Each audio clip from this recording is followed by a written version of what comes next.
All right. We will go ahead and begin. We will start with prayer. Dear Lord, we ask you to be with us this morning. We pray, Lord, that you would just guide our hearts. Help us, Lord, to see here the things from which we can learn and apply to our own lives. We just pray, Lord, that you would give us that wisdom.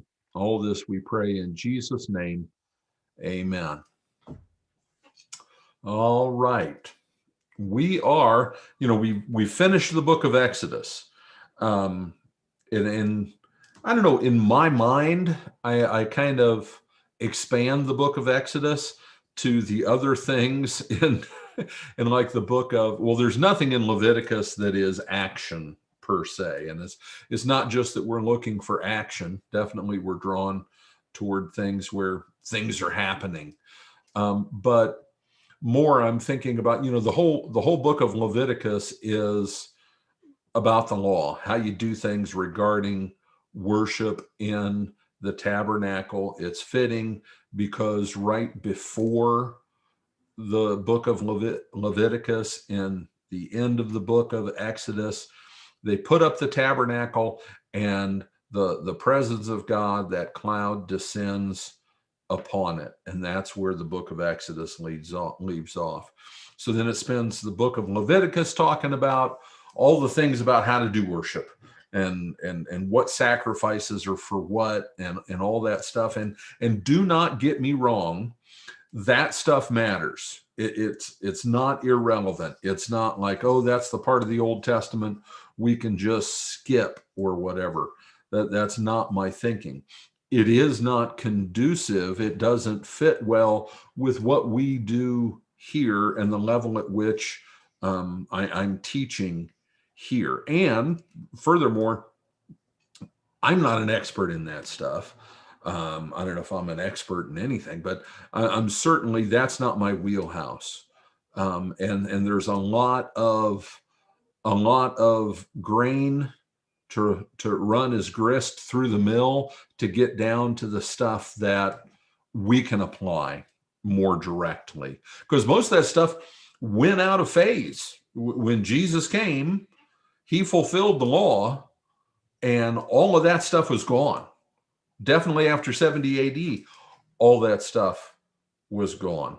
So then we go all the way through the book of Numbers up to where we are now. We're picking up with Numbers 11, and we had the census. And just like you don't want to answer the door when the census person comes, then, reading the census, it's not a whole lot of fun to go through. So we've skipped over that. We will talk some about the numbers involved.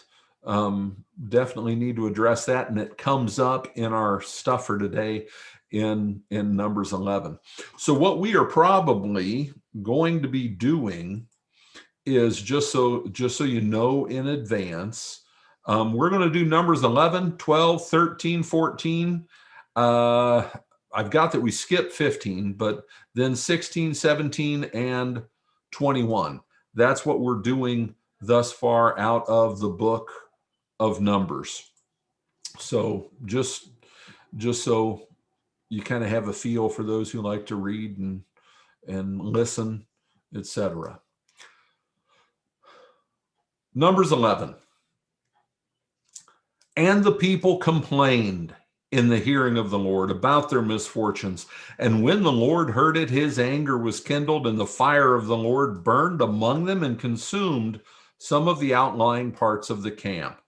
Then the people cried out to Moses, and Moses prayed to the Lord, and the fire died down. And the name of that place was called Taberah, because the fire of the Lord had burned among them. And Taberah means burning. Okay. Now,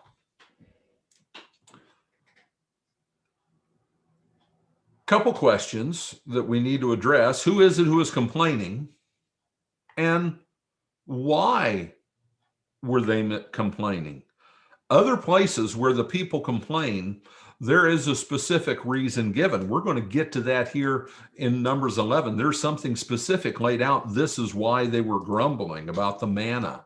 Okay, here it just says And the people complained in the hearing of the Lord about their misfortunes. Noodle on that a little bit. About their misfortunes. Okay. Now, if we go back up, the last thing that goes down, and we didn't cover it, but the last thing that goes down in Numbers 10 was them starting to journey. So they set out from the mountain of the Lord, 3 days' journey, and the ark of the covenant of the Lord went before them 3 days' journey to seek out a resting place for them. And the cloud of the Lord was over them by day whenever they set out from the camp. Okay.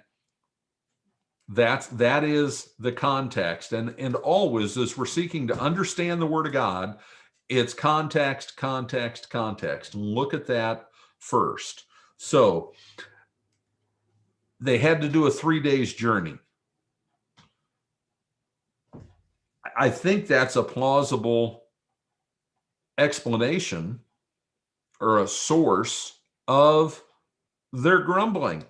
It was work, packing all that stuff up, journeying. You had to camp every night. You had to stop again, set things up again, and then get going.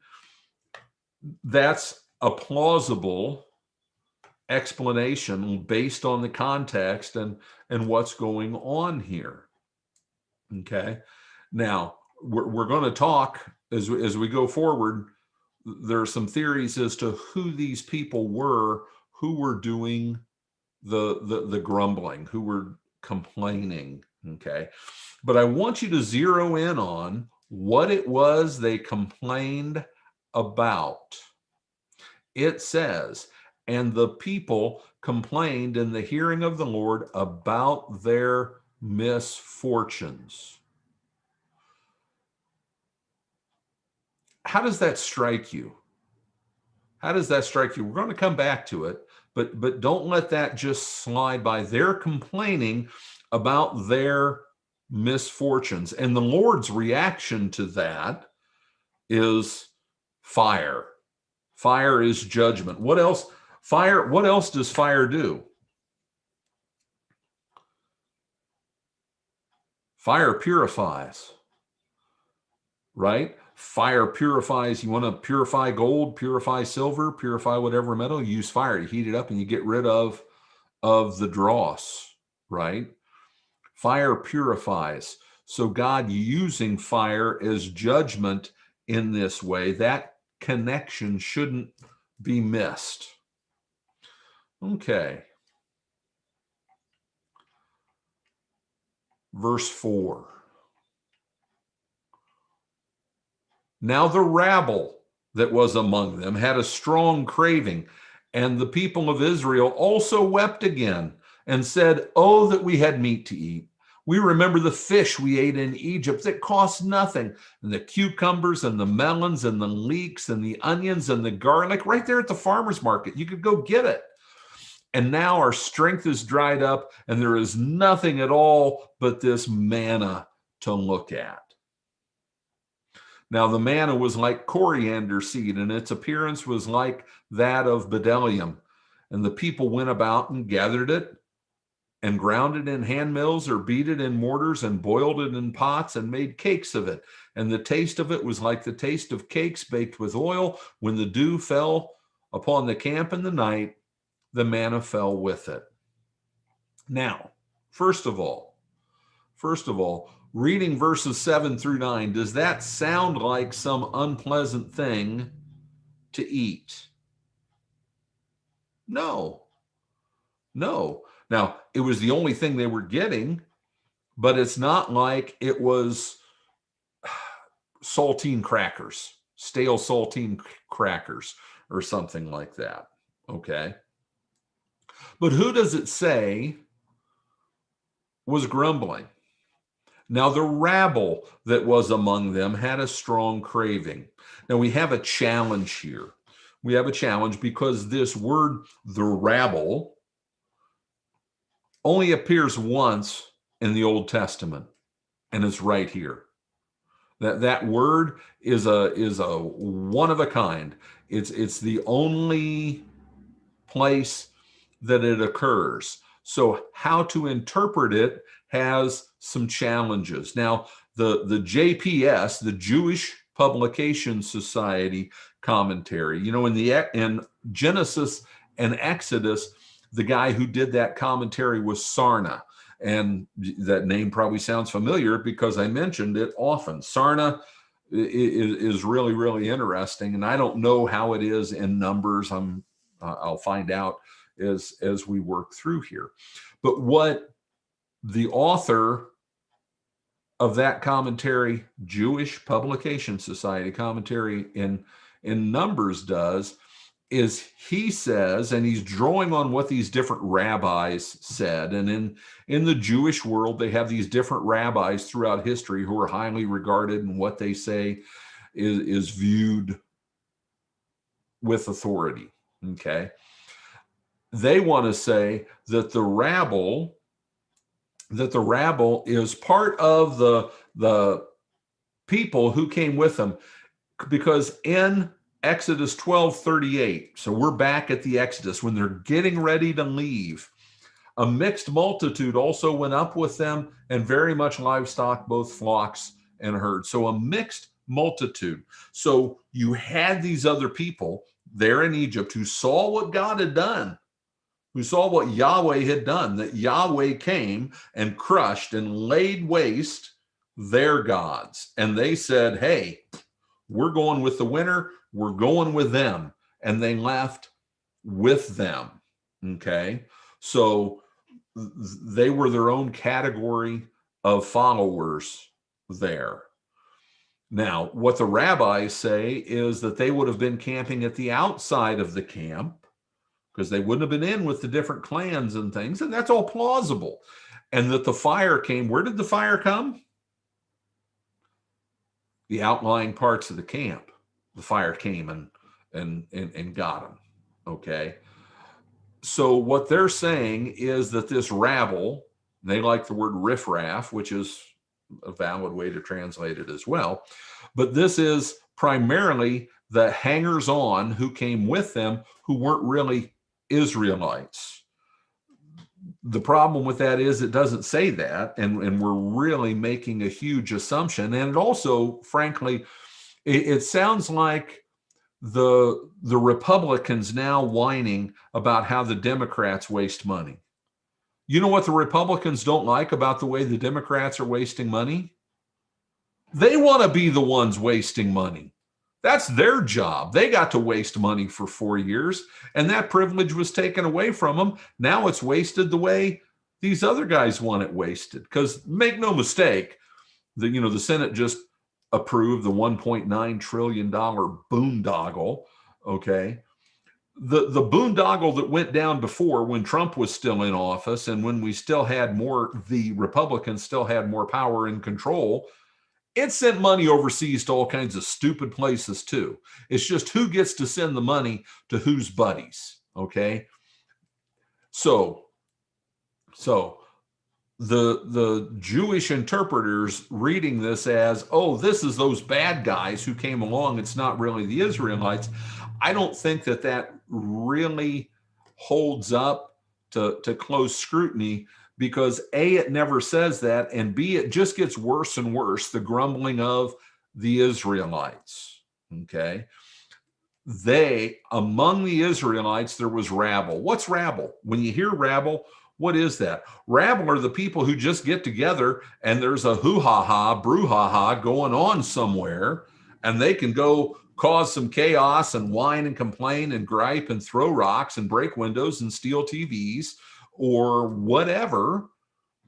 That's where the idea of rabble, riffraff, that's what it brings to mind. They were unhappy. They didn't like the way things were going. They had to march. They had to pack up and go. Reminds me of the mass gatherings in South Park. Rabble, rabble, rabble, rabble, rabble, rabble, rabble, rabble. and that has cultural currency with probably most of the audience here. But Deb and I are lost. I know what South Park is. That's about the extent of it. Yeah, rabble. It's just, hey, it's a good time. It's like a bar fight, in the Western movies. Oh, bar fight. What does everybody do? Somebody busts a chair over somebody's head in a bar in an Old West movie. And what does everybody do? You turn to the guy next to him and you slug him. He might be your best friend. Doesn't matter. It's a bar fight, right? So, but the problem here is, who were they rabbling about? What were they rabbling about? And let's go back. Let's go back. They complained in the hearing of the Lord about their misfortunes. They were just generally unhappy. They were unhappy. I'm going to go ahead and jump into this now. When a spouse, I'm not going to do husband, wife, because that sounds prejudiced, goes to all kinds of work to do something for their significant other, right? That they do something, they put all kinds of effort into it, and she's made this wonderful meal, and his comment is, need salt. He's gone to all kinds of work cleaning the house while she was gone, and she says, you missed that. Now, did he miss that? Yeah. Did maybe dinner need salt, or it was too hot, or, it's not the point. It's not the point. What does that convey? It conveys a complete lack of appreciation for everything they had done. Considerate people, if there's something that has to be corrected, will do it later, after this effusion of gratitude and acknowledgement of the effort and appreciation, because the person did it because they care for you, right? Look at all God had done for them, all the effort, and he was feeding them. You know what they had to do to get dinner? Walk outside. It was there. You picked it up in the morning and it tasted good. It tasted good. If they wanted meat, because that's where we're going to go, what should they have done? Just ask. Just ask. You want the butter? Ask. I'll pass it to you. But they were grumbling. They were unhappy. They were being rabble about their misfortunes. They weren't happy at all with what God had done for them. That's what that says. And God's reaction to it, that's the other thing. As you read through this, as you look at it, look at what his reaction is. And you know what the problem is? You know what makes a husband nuts about his wife? It's both a good thing and it's a bad thing. But you know what the problem is for a husband with his wife? When she gets on him about something, she's right. She knows what he's thinking. Why? Because she's been married to him for 15 years. She knows where that comes from. She knows what it's about. And he gets upset because she sees right through him. Well, this is the almighty, omnipotent God, omniscient God. He knows exactly what they're thinking. And that's why he gets so angry. And he gets angry. He freed them from slavery. And they're saying it's like the guys who got liberated from POW camps in Germany. I knew one of those guys. He went to my church when I was a kid. When they got the Germans, they woke up one morning and the Germans were gone. And the soldiers had been taken fairly good care of in the POW camps. It's not like the concentration camps for the Jews and the gypsies and Christians and others who they locked up in that way. They took pretty good care of them. But as they ran out of supplies, the last guys to get any food were going to be the prisoners, right? They were starving. And they woke up one morning and they hadn't eaten in quite some time. And all the guards were gone. Why? Because Patton's Third Army was right around the corner and they had taken off. They did not want to be caught. And they didn't want to be caught treating those soldiers that way. Those guys ran out, and outside the camp was a field of beets.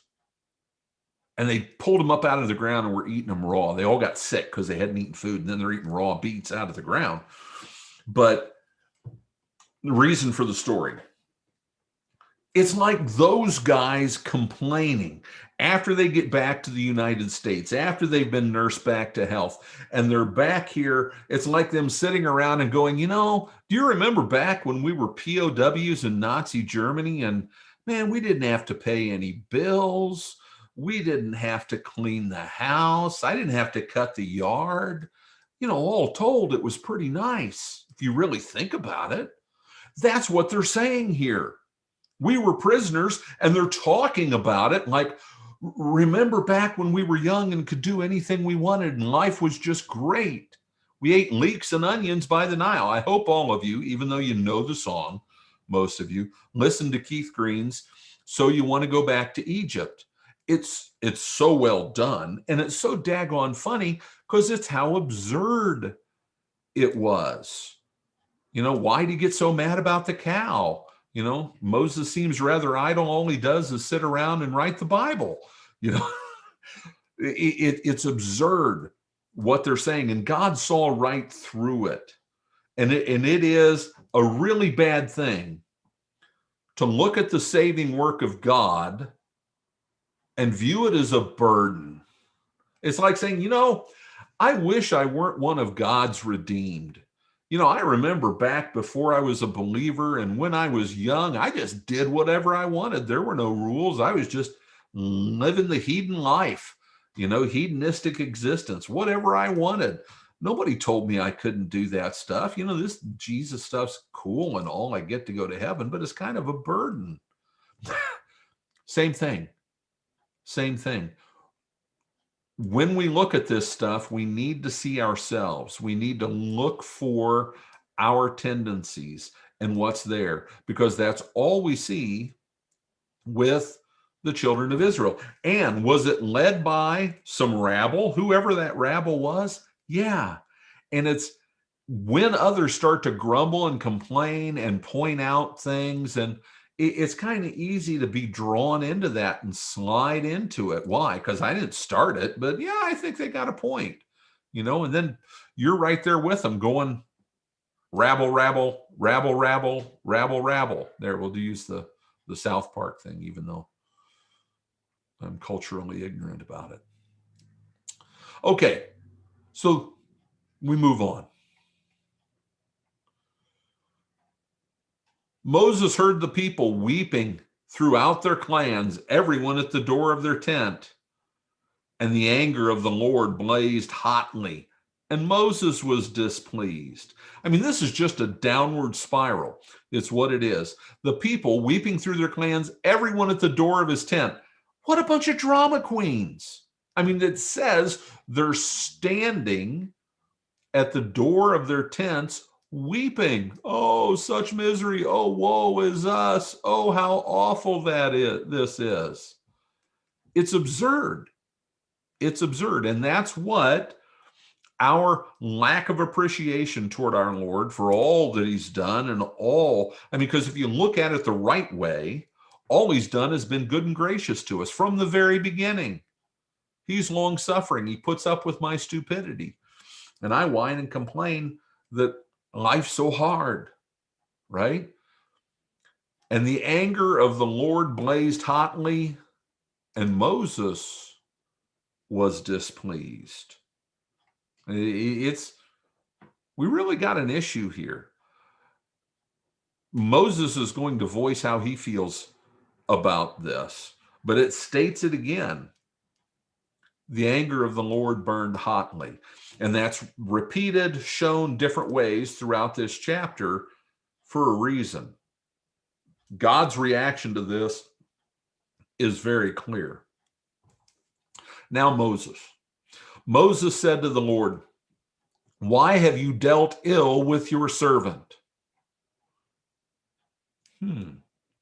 Why have you dealt ill with your servant? And why have I not found favor in your sight that you lay the burden of all these people on me?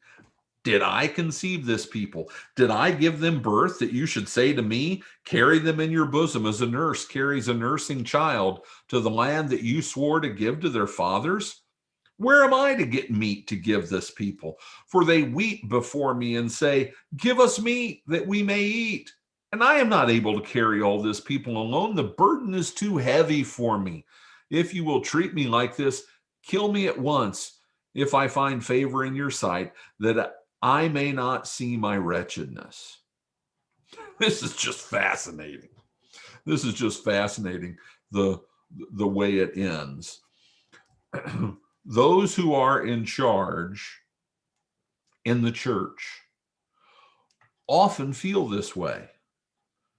What they need to do when they feel this way is recognize, oh, all I'm getting here is a little bit of a glimpse of the grumbling, the complaining, and the whining that God hears from his people and me all the time. Just a tiny little dose of it, just a tiny little bit. And this great man, no doubt that he was, this great man, Moses, does what? He just folds. He just folds. He just folds up like a cheap tent. I give. I've had enough. I mean, and this is important as well. You know, we talk about the 40 years in the wilderness, all of that. We're only 13 months in. We're only 13 months in. It's like going down the road with the car loaded up with the kids, going on vacation or going to see grandma and grandpa, and you're 15 minutes into the trip, and what does somebody say? Somebody do it for me. Are we there yet? Are we there yet? How long is it going to be? Right? What was always my answer? How far is it? About an hour. About an hour. It could be 13 hours away. About an hour. Because first of all, kids have no concept of time anyway. They're in the car for an eternity. And that's exactly the way the children of Israel felt. And again, look at them. They were out in the middle of Bumbledum nowhere. They were out in the harsh wilderness. All they had was what the Lord was telling them. All they had was what the Lord was providing them.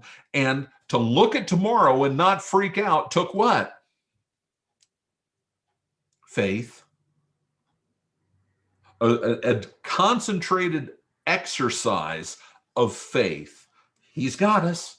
He's got us. He's going to take care of us. I'm going to remind myself of what he did in Egypt. Nobody's ever seen stuff like that. I'm going to remind myself of crossing the Red Sea. I'm going to remind myself when I walk out and pick up my 2 omers of manna in the morning, God gave this to me. How did he do that? What an amazing God. He's going to take care of me today. He's going to take care of me tomorrow. And that's all I need to know. I'm good. Moses here, you'll notice something important. You like that squeak? We're going to do a little water.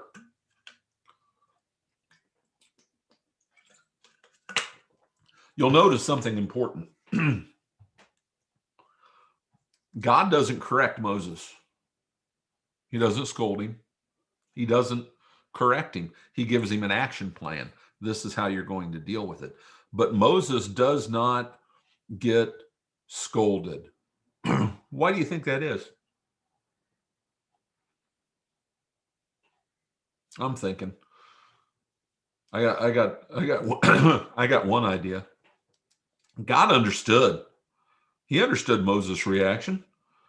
If I were just you, meaning if I wasn't all of this and I was just you, I might kind of feel that way too, because they're a pain in the neck. Maybe that's part of it.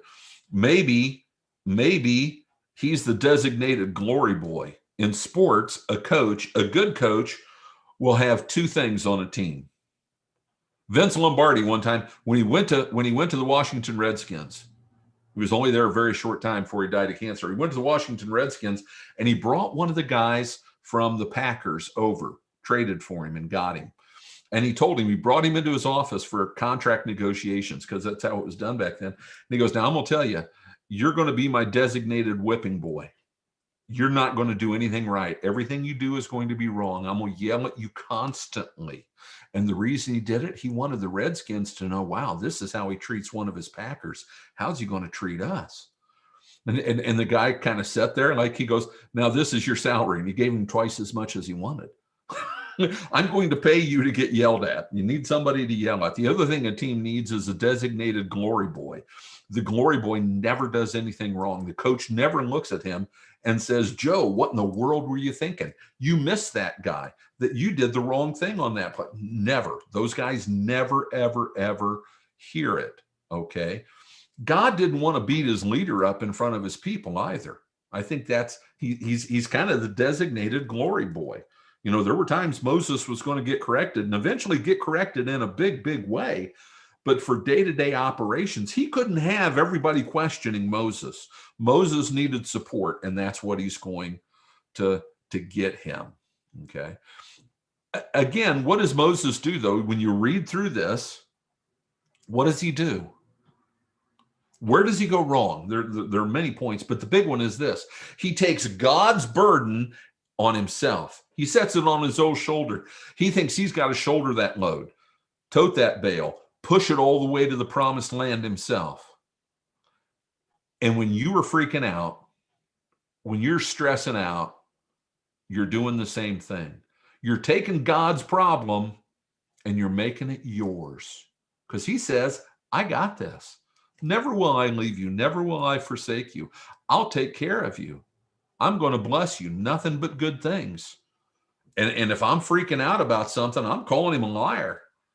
And I'm forgetting about him. Whatever you want to, however you want to frame it, that's what you're doing. And that's what Moses was doing. Moses felt it all on himself. And you can identify with it. You understand it. Because when everything gets to be too much, man, it's just all of a sudden, tunnel vision. You can't see anything but what's wrong. It's just weighing you down. You just can't bear up underneath it. And somebody has to tap you and say, hey, the Lord's got this. You're going to be okay. It's going to be all right. But I do like how Moses ends it. And I think that this is, you know, and is he being a drama queen? Oh, kill me because I can't take it unless I find favor in your sight. That, listen to what this says. I've never caught this before. That I may not see my wretchedness. What the heck's that? That I may not see my wretchedness. I can't stand me like this. Fascinating. These people bring out the worst in me and I can't stand it. I'm a hot mess. That I may not see my wretchedness. Next time you're freaking out and you pray to God and you ask him for help, say, please fix this because I don't want to see my wretchedness. And what is wretchedness? You're just nothing. There's nothing redeemable there, right? There's nothing of value, nothing laudable, nothing praiseworthy. There's just nothing. And God doesn't smack him around. He doesn't call him a hot mess. He doesn't do anything. He fixes it. He takes care of him. Then the Lord said to Moses, gather for me 70 men of the elders of Israel, whom you know to be elders of the people and officers over them, and bring them to the tent of meeting and let them take their stand there with you. And I will come down and talk with you there. And I will take some of the spirit that is on you and put it on them. And they shall bear, jumped and lost my burden. And they shall bear the burden of the people with you, so that you may not bear it alone. And say to the people, consecrate yourselves, for tomorrow you shall eat meat. For you have wept in the hearing of the Lord, saying, who will give us meat to eat? For it was better for us in Egypt. Keeps coming up.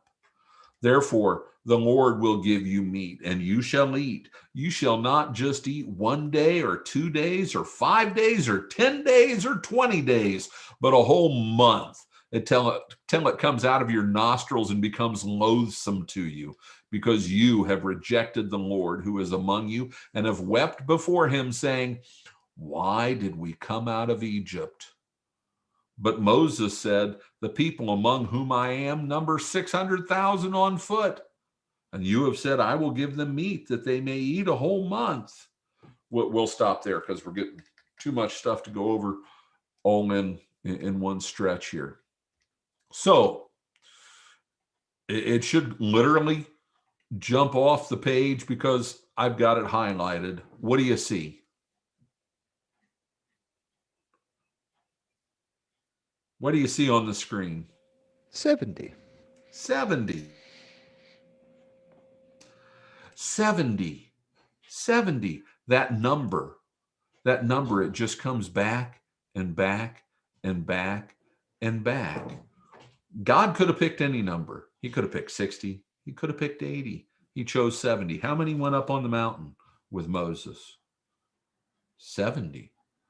70. How many nations were disowned by the Lord way back in Genesis 9, whatever it is, disowned by the Lord and assigned to the B'nai Elohim?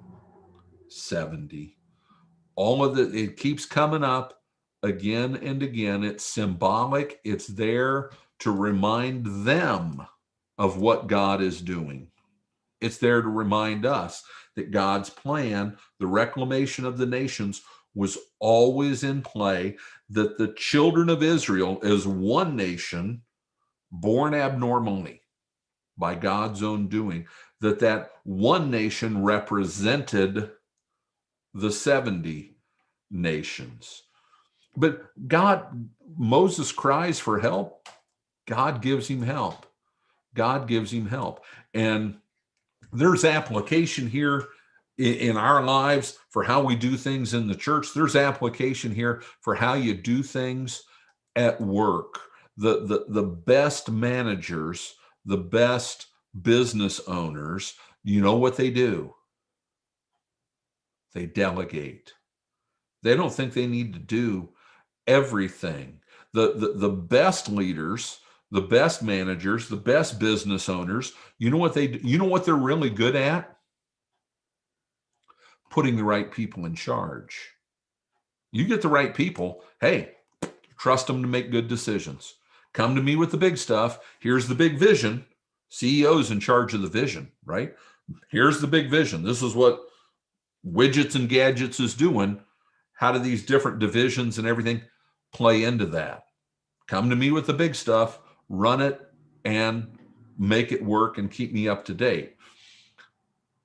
You got to delegate. You got to divide things up. No one can do it all.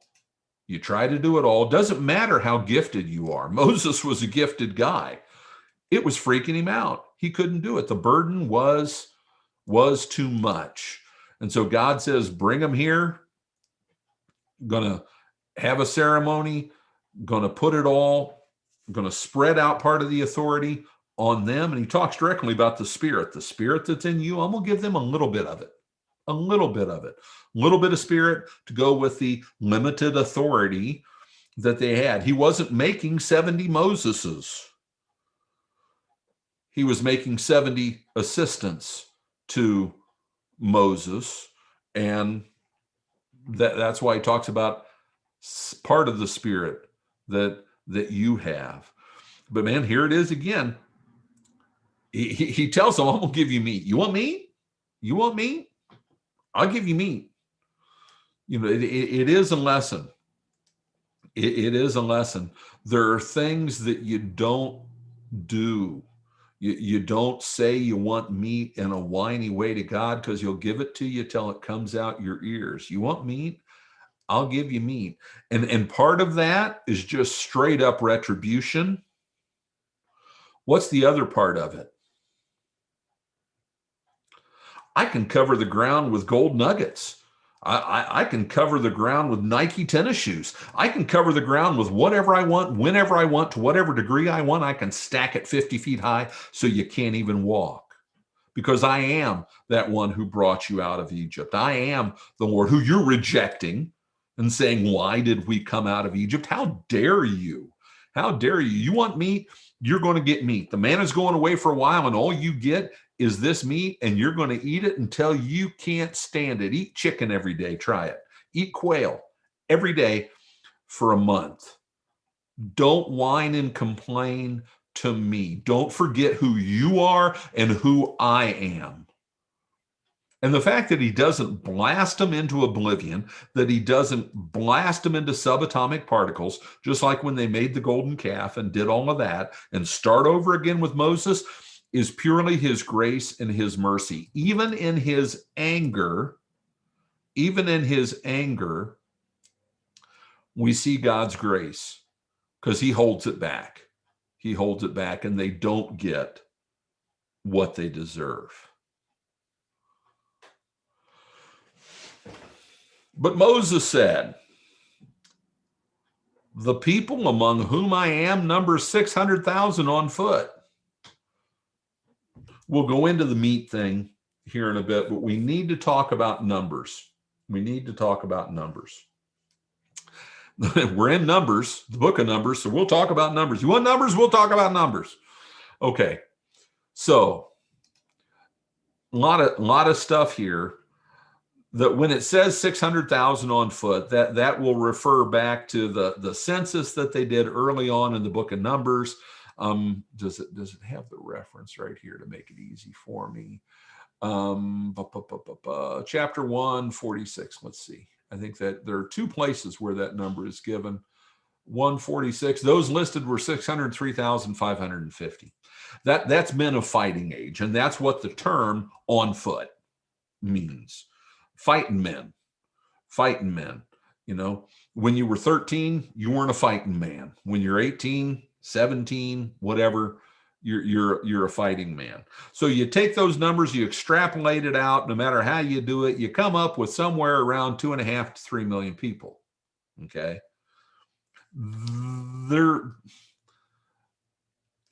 And this, very important. What I'm about to say, make sure and hear me through. I am not saying that the Bible isn't true in what it says. I'm not saying the Bible counted wrong. I'm not saying any of that stuff. I'm saying that we have to, as we do with many other things, this text was written by Moses somewhere around 1440 BC. Somewhere around there. It was written by Moses. And Moses was a man of his time. And just as the way you write things now and the way you describe things, people of a different generation, many millennia from now, pray to God that we're not still here many millennia from now, but many millennia from now might read that and think that's a really wacky way to do that. That's deceptive. That's not honest. That's not straightforward. And it's easy to go back, and we see this happen with different figures in history. They go back and they take a statement that they made, and then they say, see what a creep he was, see what a anti-Semite he was, see how much he hated black people, whatever stuff. You always have to read history in its time, in its perspective, okay? Back then, if I'm writing for the kingdom of whatever, and I'm writing about King Ed's victory, do you know how I'm going to write about that victory? That he went out and he slayed 50 legions of giants, or these massive number of troops, he undid them all. Nobody thought that I was saying that he went out single-handedly and killed 150,000 people. Nobody believed that. They knew what I was saying was this was an awesome and great victory. It was amazing. It was really, really impressive. It's like I was watching the History Guy on YouTube last night, and he was talking about in one battle in the Pacific, the Americans claimed this many planes shot down, and the Japanese said they'd shot down 40. The Americans said they lost 12. Well, when fighter pilots come back and report how many planes they shot down, you divide by 3. It's just what you do. If they say they shot down 6, they shot down 2. It's just what you do. There weren't almost certainly there were not 2.5 million people in the wilderness. It was a number, it was still a huge number. What was the point of that huge number? What was Moses doing with that? He was giving glory to God. How many people did God redeem out of Egypt? Well, the way you did that back then, you said it was 2.5 million. If you'd said it was 1 million, you know what everybody would have done in their heads? They would have divided by 3. You're writing to this audience. Your people interpret things this way, and they know what you're doing. Nobody thought this was being disingenuous. Disingenuine. Nobody thought that then. And you can do the math. The places where we're told where they camped. There are places in the wilderness that you can't take 2.5 million people through. There are places where they had to travel that you can only get like 10 people abreast. It would have taken 1.5 years to get them through. Okay? There are places where we're told that they camped, the exact markers from here to there, and it's 49 square miles. And if you do 2.5 million people there, you've got 4 times the population density of New York City in 2010 with no high-rise buildings. It doesn't work. They're not being dishonest. It's the way they wrote things. Also, when they go into the promised land, the numbers wouldn't work for how many people were going to end up where. It would have been the population of the equivalent of the population of Florida fitting into New Hampshire. It doesn't work. So we need to understand the text, the way they wrote the text, the way Moses wrote the text, and the way everybody then listened to the text. It was still a huge bunch of people, so many that the Egyptians were worried about them being there. The numbers are magnified because that's the way they did it. They were praising the victor, and the victor was the Lord who brought them out. Okay. But Moses now, does that make sense? Probably got a noodle on it for a while, and it's okay. I had to noodle on it for a while. I used to think that anything like that was an attack on the power of God or the veracity of the text, and it's not. It's letting the text be what the text is, written by whom it was, to whom it was written. Okay? Now we're just back. We still got a bunch of people. A whole bunch of people. And I should say, too, there's more detail I could go into about the way these different things work with how they counted groups and how the term could be used for different things. There's a lot of different ways to get there, but I don't want to bore you. The people among whom I am number 600,000 on foot, and you have said, I will give them meat that they may eat a whole month. Shall flocks and herds be slaughtered for them and be enough for them? Now, anybody in food service knows if you're cooking burgers for a family, big extended family get together or a company picnic of 250 people, that's a lot of stuff. That's a lot of supplies. Well, we're talking about huge numbers of people. Or shall all the fish of the sea be gathered for them and be enough for them? And that's all legitimate. It's like the disciples. I can't remember which one it was. Was it Thomas or Nathaniel who said what to Jesus? Where are you going to get food to feed all these people? That's not a small run to Walmart or Costco. My Visa card's not going to eat that. It's not going to take it. Who's going to provide this? How? Legitimate questions that Moses is asking, except one thing. What's he forgetting? We fail to take the miraculous things God has done in the past, the amazing things that God has done for you, and you operate today as though that stuff didn't happen, like it was a one-off. That's where he goes wrong. That's where you go wrong, and that's where I go wrong. And the Lord said to Moses, and I'm going to do it the New International Version way because I like it more. Is the Lord's hand too short? I talk about that all the time, don't I? How do I say it? My thinking takes the Lord and makes him what? Little itty bitty. That's what he's saying.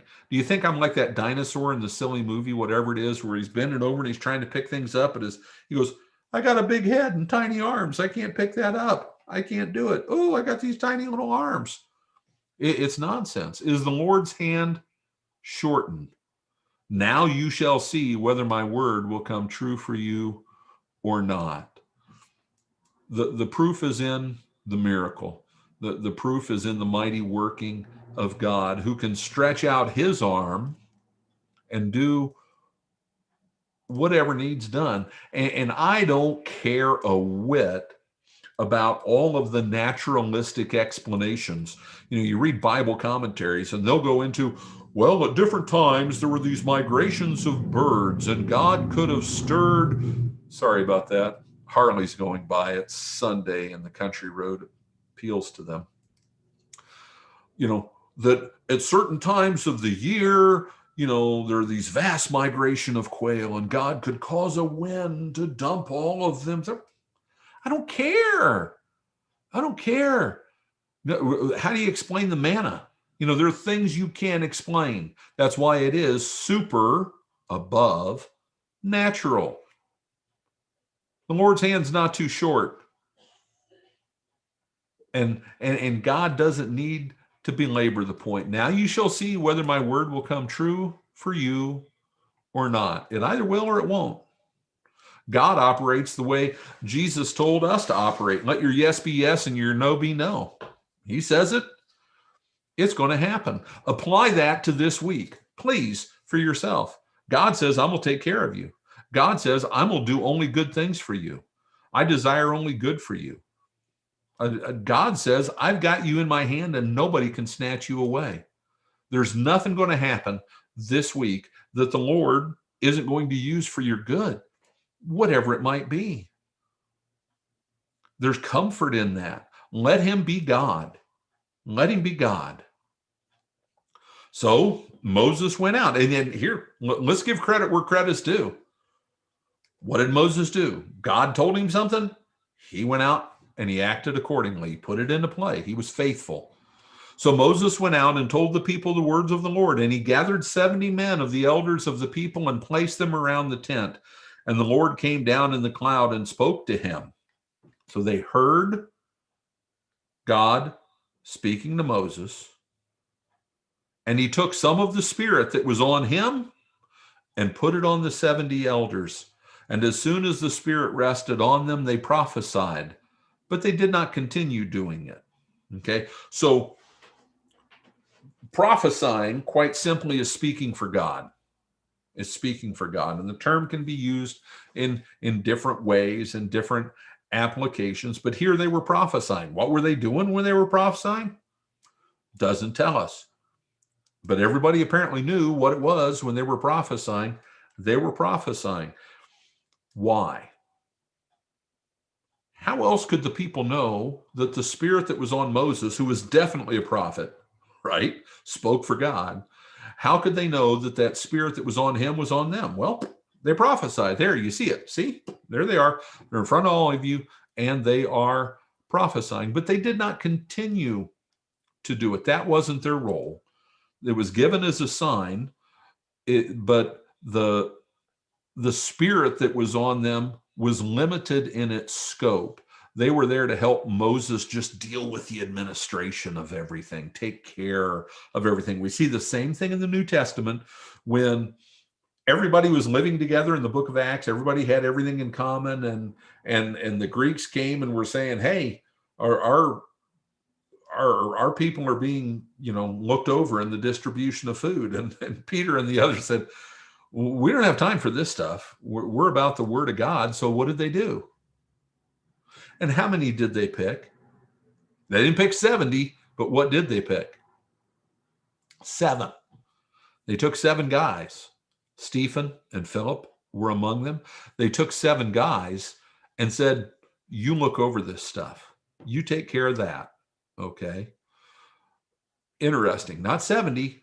the 70 wouldn't have worked with the numbers they had, but 7. Now 2 men remained in the camp, one named Eldad and the other Medad, and the Spirit rested on them, and they were among those registered, but they had not gone out to the tent, and so they prophesied in the camp. And a young man ran and told Moses, Eldad and Medad are prophesying in the camp. And Joshua, the son of Nun, the assistant of Moses from his youth, said, my Lord, stop them.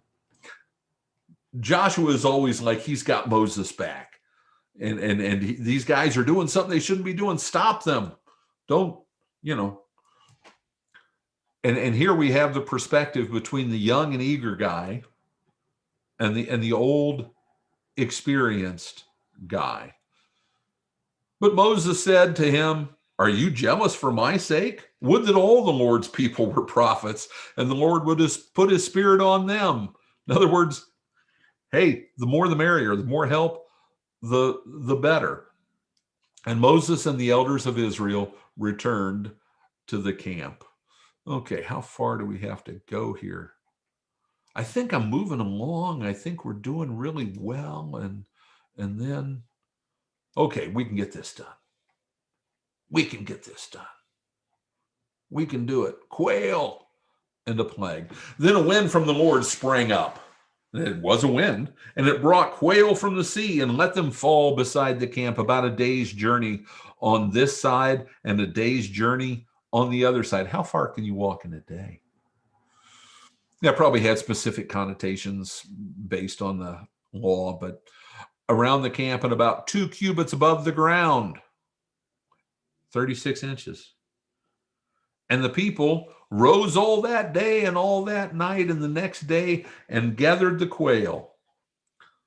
Those who gathered least gathered 10 homers. And a homer, let's see how much a homer is. A homer is about 6 bushels, 220 liters. And they spread them out for themselves all around the camp. You had to prepare this stuff, you know. It's like, ooh, I went hunting and I shot how many ever, whatever. Well, you got to clean it. You got to prep it. You got to make provision for how it's going to be stored. While the meat was yet in their teeth, before it was consumed, the anger of the Lord was kindled against the people, and the Lord struck down the people with a very great plague. He gave them the meat. God was still mad. Therefore, the name of that place was called Kibroth Hattaavah, because there they buried the people who had the craving. And from Kibroth Hattaavah, the people journeyed to Hazeroth and remained at Hazeroth. Okay. The 2 parts I've got highlighted here, the Lord struck down the people. There was judgment here. He was not happy with what they had done. And we also don't know the scope of it, how many there were who fell down dead, but we do know this. Therefore, the name of that place was called Kibroth Hattaavah, which means graves of craving, because there they buried the people who had the craving, the ones who grumbled, the ones who led the rabble. Because there's always, George Soros knows this, you only need a few people to lead the rabble, right? And some lieutenants under them. The ones who died, we don't know how many it was, but they were the ones who were the ringleaders of this mess. Okay, we're going to stop there because time is up, but there is a lot of good stuff here, a lot of good stuff for us to apply to our lives of faith, to good reminders. Do a perspective check, not an attitude check. Attitude check's good. Perspective check is better. How am I looking at this? Is my perspective the one the Lord would give me, or is it coming from somewhere else? And if it's coming from somewhere else, well, I need to adjust that, because nothing good is going to come from it.